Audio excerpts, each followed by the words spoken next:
Our top focus this morning is on the SAARC Summit. Prime Minister Narendra Modi is likely to raise the issue of Pak-sponsored terror as he addresses the summit. Let's go across to our Strategic Affairs Editor Gaurav Sawant, who's with us live from Kathmandu.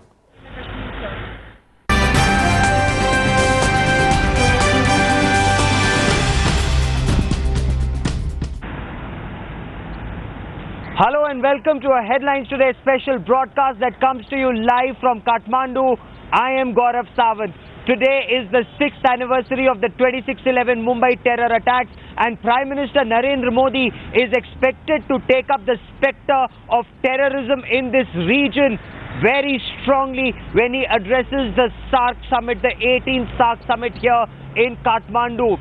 This entire region, the 8 countries from Afghanistan down to Maldives, have all been victims of terror, but some of these countries stand accused of being state sponsors of terror, and this is what Prime Minister Narendra Modi is expected to emphasize. Pakistan and Pakistan-sponsored terror in the region will block the economic progress and connectivity. That's the buzzword here at SAARC, and that is what terrorism is blocking. But let's now talk about the broader framework, this SAARC Summit, the 18th SAARC Summit, where the buzzword is connectivity, interlinking SAARC nations for progress. Let's listen in to the road ahead for SAARC. Sub-regional cooperation is once again a spectre. Should Pakistan not want to join the progress bandwagon, should Pakistan want to stick to terrorism, then sub-region should move forward. Nepal, India, Bangladesh, Maldives, Sri Lanka, Bhutan, these nations then move forward, and it's up to Pakistan whether it wants to join the progress path or stay left behind.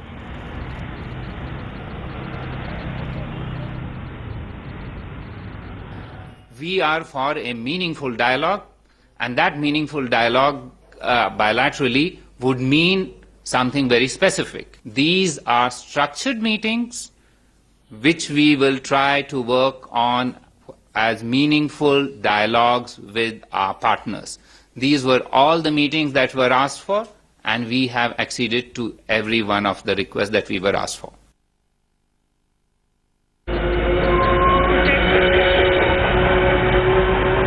And Prime Minister Narendra Modi tweeted about the 26/11 Mumbai terror attacks. Today is the 6th anniversary when 10 Pakistan-sponsored Pakistani terrorists came across from Karachi into Mumbai, and then there was 3 days of mayhem, death and destruction orchestrated, guided by Pakistan, including evidence of state and semi-state actors being involved in orchestrating the worst terror attack on India. Prime Minister Narendra Modi tweeted about saluting the brave security personnel, whether it's Tukaram Ombale or Unni Krishnan or Hemant Karkare, Vijay Salaskar, Ashok Kamte, the brave officers who made the supreme sacrifice of their lives facing off with these Pakistani terrorists.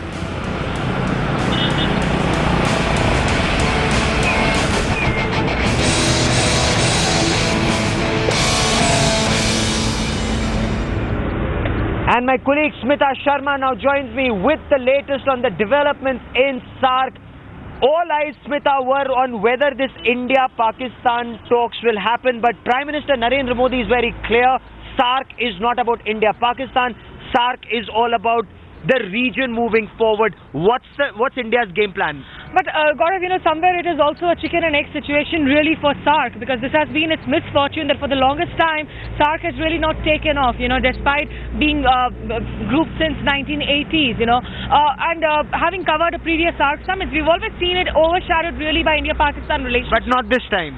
No, this time also, in fact, in that room also, the leaders out there, all the foreign ministers who met yesterday, they were hoping that India and Pakistan at some point will get back to the dialogue table, because, as you mentioned, this SAARC summit is hoping for a deeper integration, which the 2 C's, in fact, being focused on are commerce and connectivity. But remember, the SAARC Omnibus Agreement, that will allow motor vehicle agreement, that will allow agreements on railway linkages and on energy linkages through the region. This is again being blocked by Pakistan, and this cannot be accepted unless there is a consensus on this, because SAARC works on consensus, which is why getting Pakistan and India on the same page somewhere becomes important. But clearly, Narendra Modi sending out the tough message that he has back-to-back bilateral meetings with all the other member nation heads of states who are here in Kathmandu with him, except for Pakistan. But the window of opportunity still remains in Dhulikhel tomorrow, when they might just say a hello to each other between Nawaz Sharif and Narendra Modi.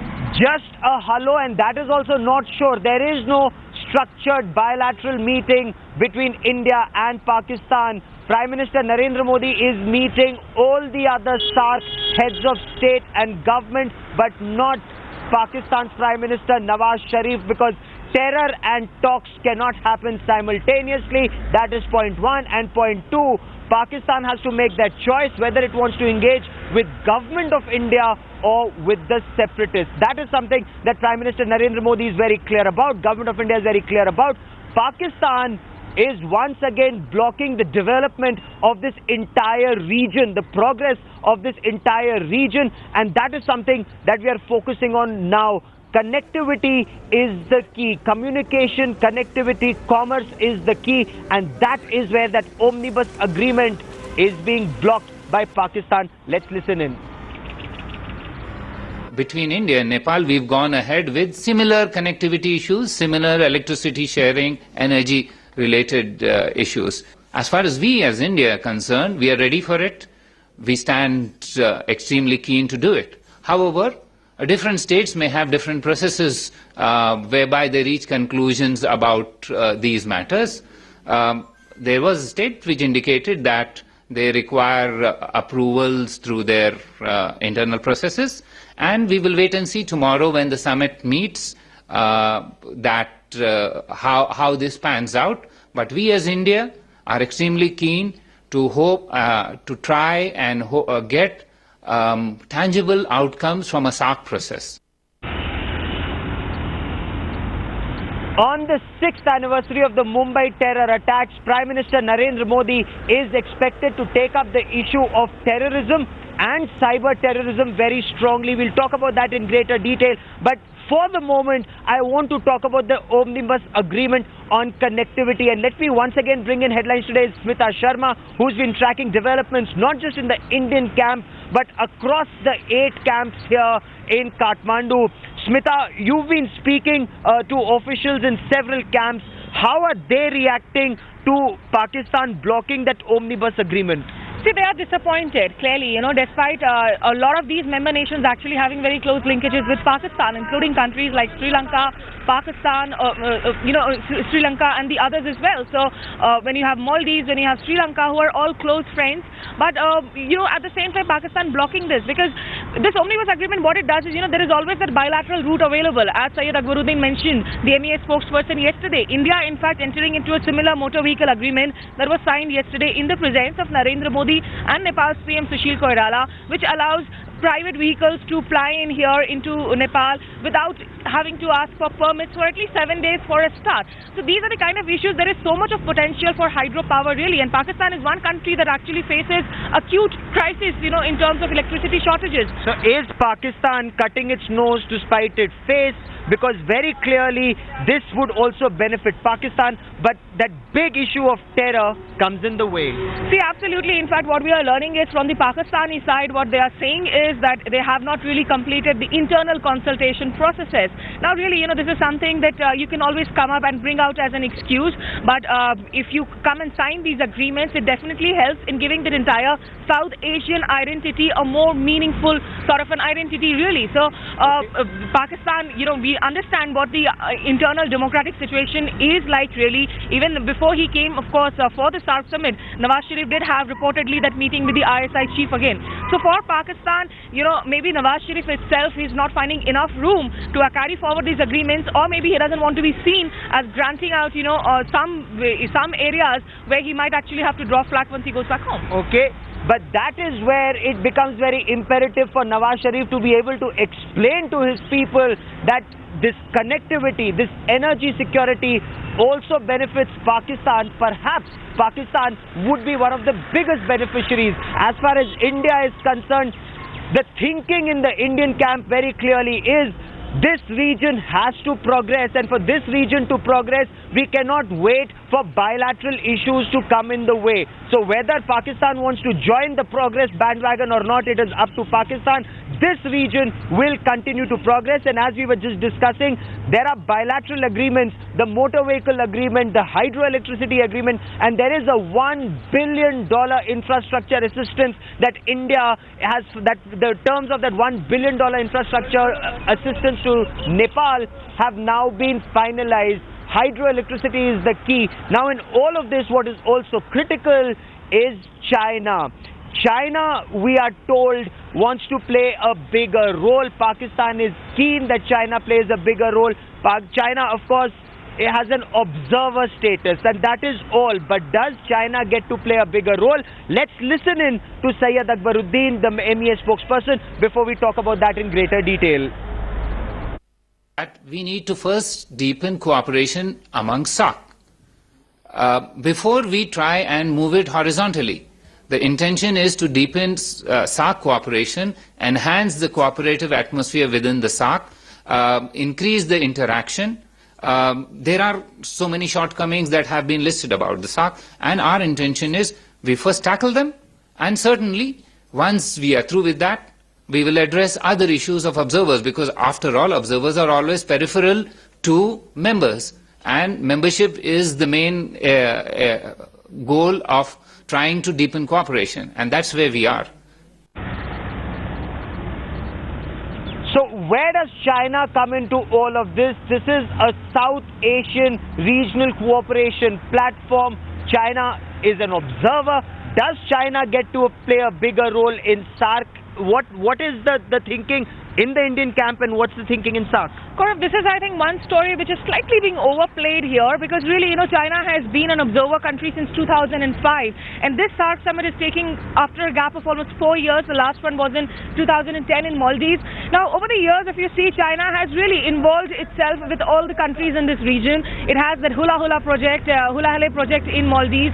It is building ports in Sri Lanka. It's building ports in Pakistan. So these are countries that China has had close economic cooperation with. And even at the SAARC Standing Committee meeting, which was held represented by the foreign secretaries, they did come across with that statement, the policy statement, saying that eventually SAARC would like to have a more deeper, meaningful engagement with observer nations. Remember, as of now, there are 9 observer nations in SAARC, including China, including the US, including the EU. So clearly, it's not like China is going to become a member right away. In fact, it has not even officially applied for it, because it has to apply first, and then a consensus needs to be built.